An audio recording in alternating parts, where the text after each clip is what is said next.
posachedwa apa tikupasirani zimene mkulu wa SIDED komanso bungwe limene la SIDED Silvester Namiwa ayankhula lero lino mu mzinda wa Lilongwe pamene amachitisa press briefing makamaka ku mtundu wa Malawi pa zimene zikuchitika mdziko muno.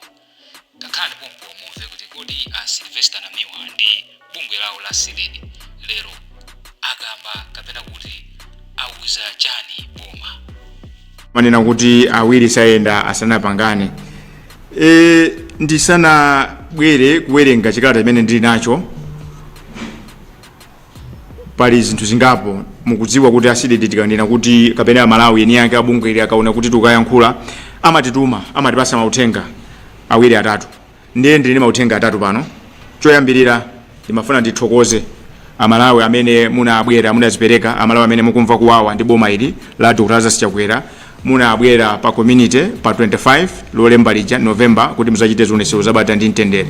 Makamaka Malawi akuthokoza kwambiri mnyamata uja anaenda kuchokera ku area 50 ndi placard yake yonena kuti boma limve madando. Komanso panali wina pamene paja adavulolera ku Sambadothe ngati njira imodzi yoti aboma mve kulira kwake. Komanso posedwa pa taona msikana wina kulimba mtima kukayimira maboma awiri akuchigwa cha Shire Chiwawa ndi Nsanje kukapereka madando ku Roads Authority. Zimene zimafunika Amalawi tika democracy osamalirira kunsana. Choncho ndikuthokozeni komanso mndilole mobadalira nthokoze Dr. Kabambe amene ndi mtsogoleri wa UTM amene siku manager Tegas timabwira limodzi. Tikamanena kuti usogoleri timanena zimenezo. Tikalengeza mademo ena nonse asogolera azipani mubwere. Osati muzingofuna kuti muyikidwe pa mpando ayi ngati kuti tira Tegas mukhalepo angamati tema ndizi kwanje mukhalepo tikamakondweranso tizikondwera limodzi. Siku la mademo tilengeza mademo alipo, mademo sanathe, mademo sanalephereke. Pali zambiri zimene ndifuna tikonze zina zoti sindingabwere pano pambalambanda kumayankhula koma ndinene kuti Amalawi eni yake ndiokonzeka kuti alipulumutse dziko lino ndipo wina aliyense akamakhala asamaloteko kuti tibwerera ku ulamuliro wa nkhanza kapena kuti mukatulusa anyamatano azikwanjaja kuti anthu azinjenjemera ayi zimenezo nthawi imene inadusa tinathana nayo kalekale. Uthenga wachiwiri ukupita kwa Inspector General a Police Mai Merini Yolam. Nzomvesa chisoni kunena kuti pachikhalidwe chathu munthu wa mayi timayembekeza kuti azipanga ngati mayi obereka koma mbiri ya dziko lino unongeka chiyambire cha dziko lino sitidaonepo apolisi akulimbana ndi anthu osalakwa kumateteza zingandanga. Kutero ku Malawi kuno kungopeza kuti pa shoprite paja wayima ndi chikwanje ndi mlandu kapena ngopeza kuti wapita pa game ndi kuvala mask yako nkumayenda pamene paja ndi mlandu. Ndiye tikudabwa kuti mpaka na panopa pakuoneka palowa nchezero pa nkhani ya kumangidwa kwa anthu aja. Ndiye zikutanthauza kuti mwina Mai Merini Yolam ali ndi mphamvu kwambiri kuposa Achakwera. Femene tikuziwira ndiona kuti Achakwera ndi commander in chief. Komanso Achakwera ndi amene anasankha Mai Merini Yolam kuti akhale mkulu wa polisi. Ndi Achakwera adayankhula wokha kunena kuti apolisi mwamange anthu aja. Lero Mai Merini Yolam adauza dziko mwabosa kuti amanga anthu. Tinalembera kalata kuti abwerese poyera mayina anthu amangaja sanabwerese. Ndiye tikufunsa kuti kodi mphamvu zimene Mai Merini Yolam ali nazo nzotani zoti akasu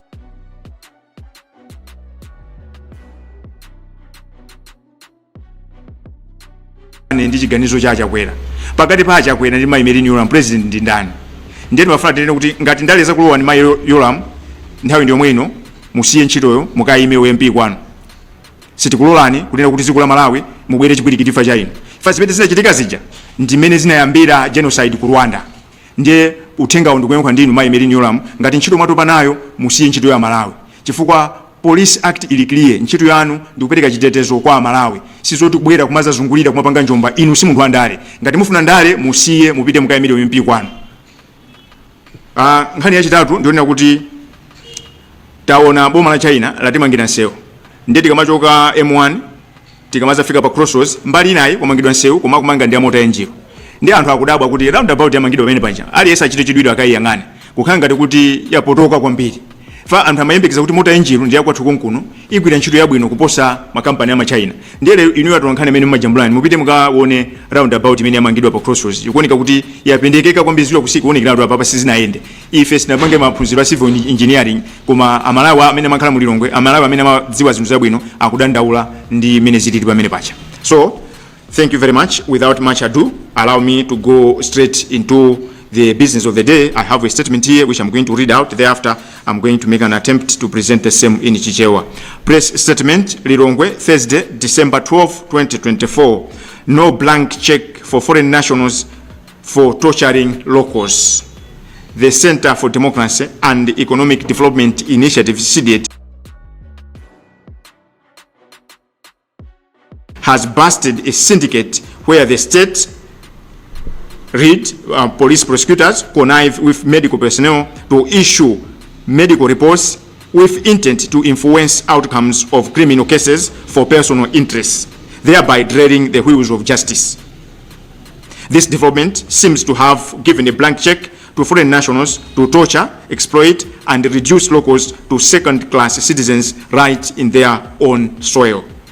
Meanwhile, CDET is appealing to Malawians working for foreign nationals to report and refuse to be treated as in a manner that takes away their dignity as human beings. That said, CDET would like to cite some horrific acts that happened on April 14, 2024 at Sino-Hydro premises, a Chinese company involved in the Shire Valley Transformation Project in Chiwawa district, where 15 Chinese nationals beat up Sariji Maliwa, a Malawian working as a payloader operator with metal bars, leaving him for the dead. Maliwa was suspected of stealing diesel from the payloader. After it became apparent that Maliwa had lost consciousness, the mob carried him while in a pool of blood from the makeshift cell at the site office and dumped him at a nearby bush where he was found by passerby who notified the police, leading to Maliwa being taken to Chiwawa District Hospital where he regained consciousness. 2 days after the incident, police only arrested 2 of the 15 alleged suspects, namely Allen Cheng and Peng Yunhua. According to Maliwa, those who molested him included Jin, Oinga, Chen, two of the campsite security officers, a concrete dispenser operator, a mechanic, 2 welders, a cook, an electrician, and laboratory technician. Meanwhile, Maliwa has appeared before the senior resident magistrate Bison Masonga twice in a space of 5 months. On 20th May 2024, to answer as a state witness, and on 10th September for the civil case. This marks a clear case of prior conferencing on a case on the part of the state. Ironically, after spending almost 3 weeks on a hospital bed, the medical report that the state tendered in court as part of evidence in case number 445 between Sarij Maliwa and Sino-Hydro and 15 others, dated 7th August 2024, indicates that Maliwa was admitted on 14th April and discharged on 26th April 2024 and was treated for soft and connective injury. Contrary to the contents of the aforementioned medical report, Maliwa is now disfigured after he was pierced with a sharp object on the left leg, close to the knee. A heat-producing object was also used on his left hand. Maliwa currently feels strong pain in the left part of the rib cage as a result of the merciless beating. CDET has it on record that unidentified officials at the Chinese embassy visited Maliwa at the hospital where they offered to take him to a private hospital in Blantyre, but he refused. They also made an offer so much that he should drop the case. In view of this incident, CDET plans to write the Medical Council of Malawi to help us make sense out of the manner in which the medical authorities conducted the report. According to the criminal case number 458 of 2024, which is the Republic against Allen Cheng and Chinkwi, Senior Resident Magistrate Besu Mashonga, on 20th May 2024, convicted the two and fined them 500 kwacha each, 450 being compensation to the victim and 50,000 for the state. In view of this case, SEDED plans to engage the Judicial Service Commission, JSC, to establish if this case file was presented to the High Court for confirmation.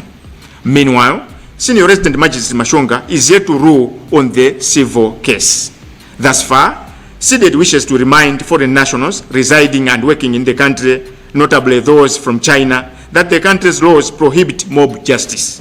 Secondly, we also wish to remind the Chinese that the Malawi-China diplomatic ties are premised on mutual respect of the people of the two countries, but the Chiwawa incident speaks a different state of the mutual respect.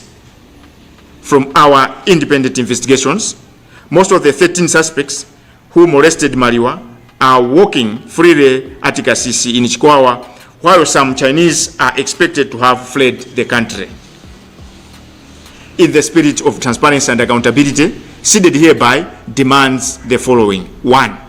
The police in Chiwawa should immediately arrest the rest of the suspects. 2. The Chinese embassy in Lilongwe should bring back to Malawi those suspects that are at large and they should make a public apology to Namiwa and Malawians, and at the same time they should ensure that Namiwa is compensated accordingly. 3. The Director of Public Prosecutions, DPP, to commence fresh case against Allen Chen and Peng, so that they should get a stiffer custodian sentence that should deter others from indulging from the barbaric conduct. The Judicial Service Commission should invoke its powers to reign over this matter, since its ruling is giving a blank check to foreign nationals to torture or even kill locals as long as they have money to pay as fines. 5. The Medical Council of Malawi should probe the said medical report. Needless to remind all Malawians that everyone is presumed innocent until proven guilty by a competent court of law. Therefore, corporal, let alone mob justice, has no space in a modern day Malawi. For argument's sake, can a Malawian here or in China beat up a Chinese national and just get fined? Your guess is as good as mine. Last but not the least, we hereby give the Chinese embassy, the Chiwawa police, the DPP, and those directly connected to this Chiwawa incident 7 days to comply with our demands above. Failure to do so will leave us with no choice but to mobilize locals in Chiwawa to seal the Kasisi Sino Hydro Camp site office until our demands are met. End of statement. Signed, Silvester Namiwa, SEDED Executive Director. Thank you very much for your kind attention. Ndinanena poyambirira paja kuti nkhani ili bano ndofuna kuti timvane tikambirane muchiyankhulo chimene timamva, koma popeza nkhani ikukhuza anthu ena kuti chichewa samamva, ndifa yake ndinawerenga chikalata chija mu Chingerezi.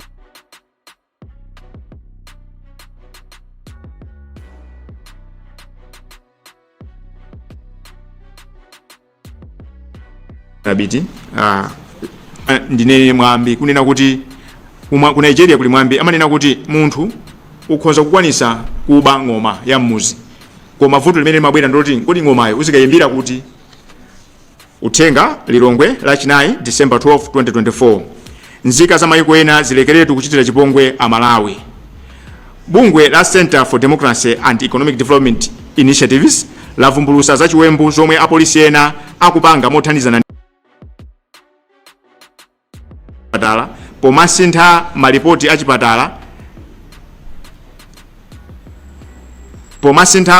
achipatala anthu ena pofuna kusokoneza milandu ncholinga choti apindule komanso kusokoneza kuti chilungamo chisayende bwino.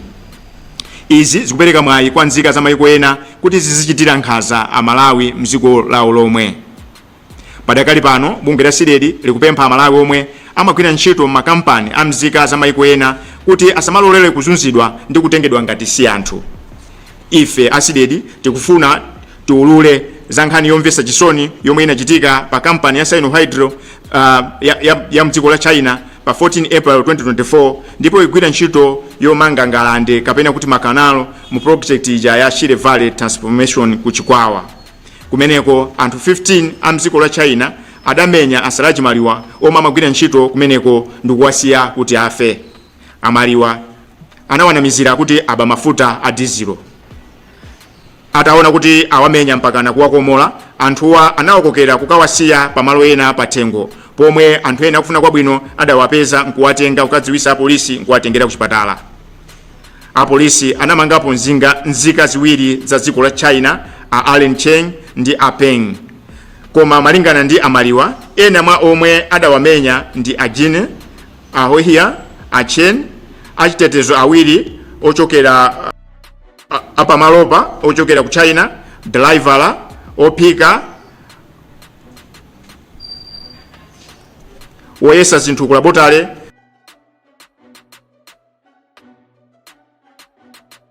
aso oocherera.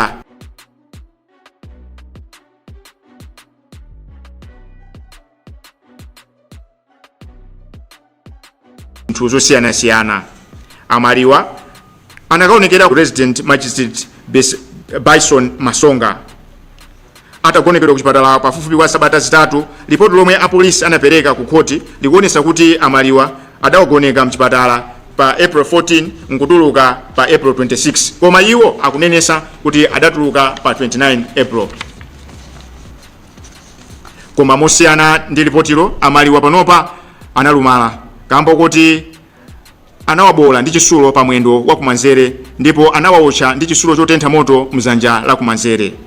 Ngakhale adusa miyezi ingapo, amaliwa akumvabe ululu munthiti mbali ya kumanzere kamba ka kumenyedwa mopanda chisoni.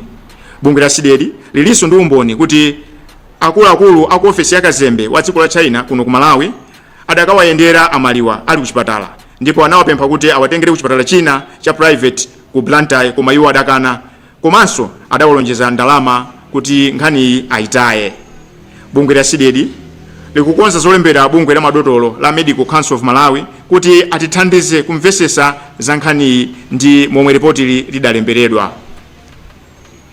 Bwalo la milandu kuzera mwa Senior Resident Bison Masonga pa 20 May 2024 linalamula ozengedwa mlandu aku Chinawa kuti alipire chindapusa cha 500,000 aliyense. 450,000 idapita ngati chipepeso kwa amaliwa, pamene 50,000 idapita kuboma ngati chindapusa. Bungwe la SIDED likukonza zofunsa ku Judicial Service Commission limene ndi bungwe lalikulu loyang'anira chilungamo mdziko muno kuti limve ngati mlanduwu failo yake idakafika ku bwalo lalikulu la High Court ndipo kumeneko adagwizana ndi chigamulochi. Padakali pano weruza milandu amashonga sanapereke chigamulo pa mlandu wachiwiri. Ife a SIDED tikumbusa nzika za dziko la China zomwe zili mdziko muno kuti kulanga okha munthu akapezeka kapena akamukayikira kuti ndiolakwa nzosaloledwa mdziko muno.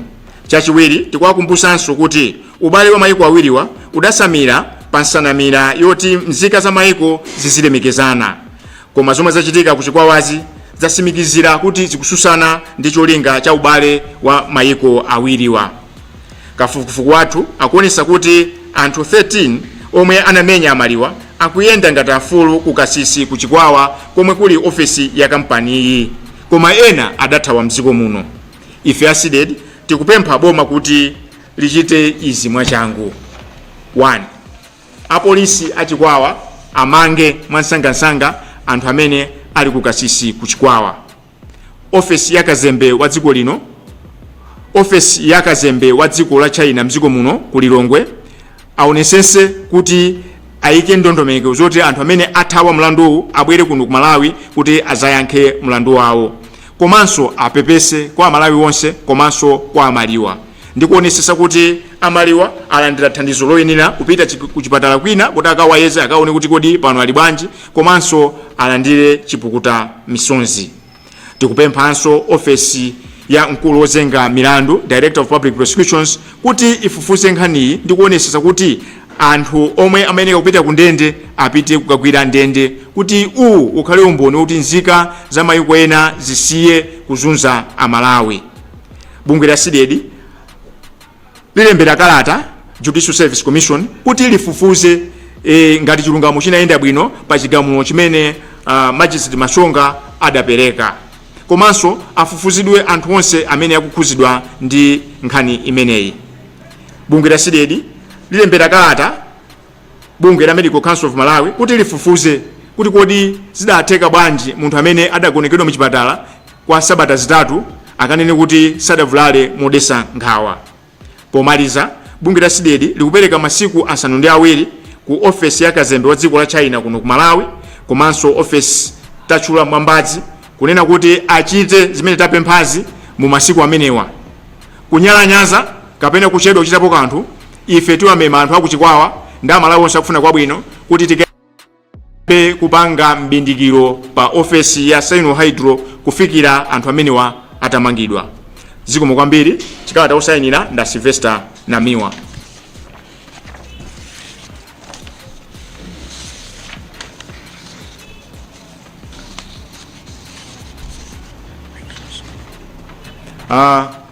Ndinanena kale kuti pamene tikulimbana ndi zinthu zina zimene zikuvuta nziko muno monga njala, kusowa kwa mafuta, kusowa kwa ndalama yakunja, zikuoneka kuti kuli vuto lina. Pali ubale umene ukukonzedwa umene zimachitika ngati mobisa, koma zikabwera poyera zimakhala ngati umene zimayeneka kukhalira.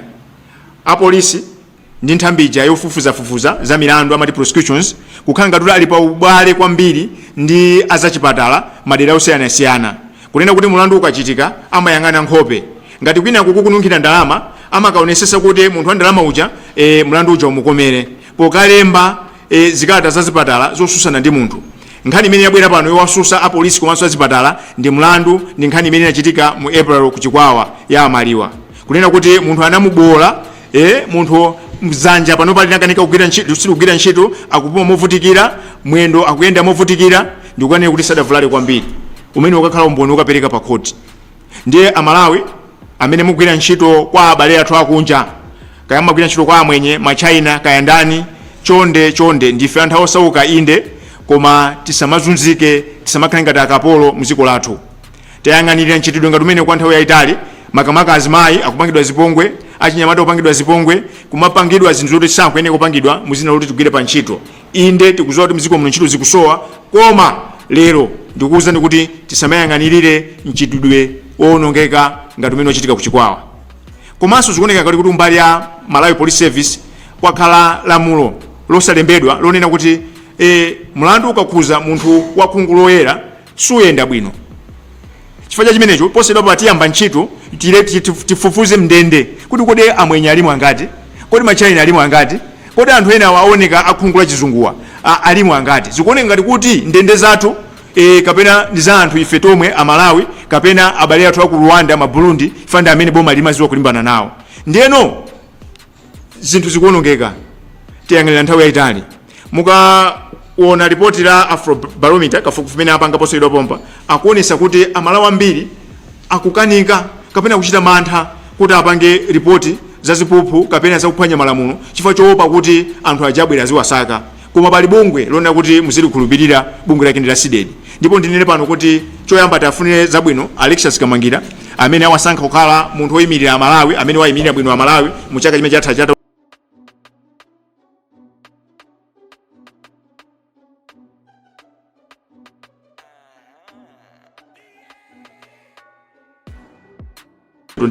chifaiwaja anayima nji anayika mutu wawo panjanji.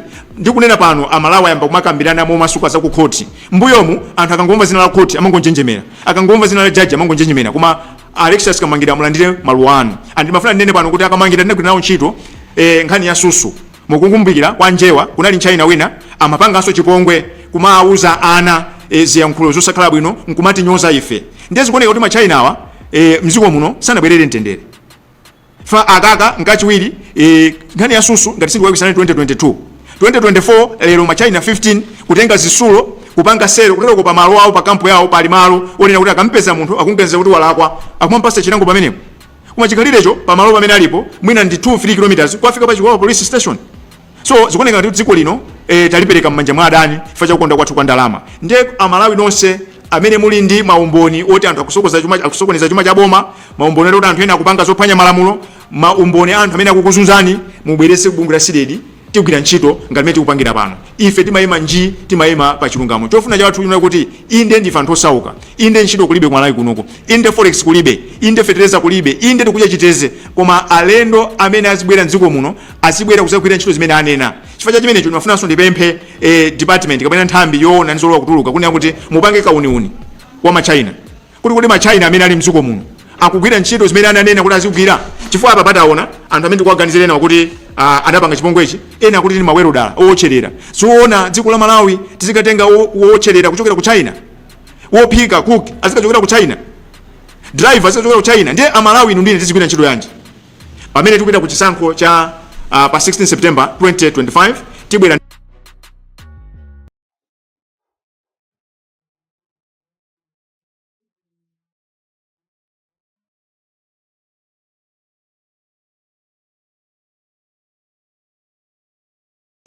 yonera kuti pale malamulo ena amene sakugwira ntchito madaladala amene akupangisa kuti mavuto azachuma azifika pa inde omwe akupangisa kuti umphawi pa chinyamata, umphawi osowa ntchito uzifika pa inde. Apa patumpuka nkhani yonera kubwera kunoku kumaphika kuchokera ku China kukhala werodala.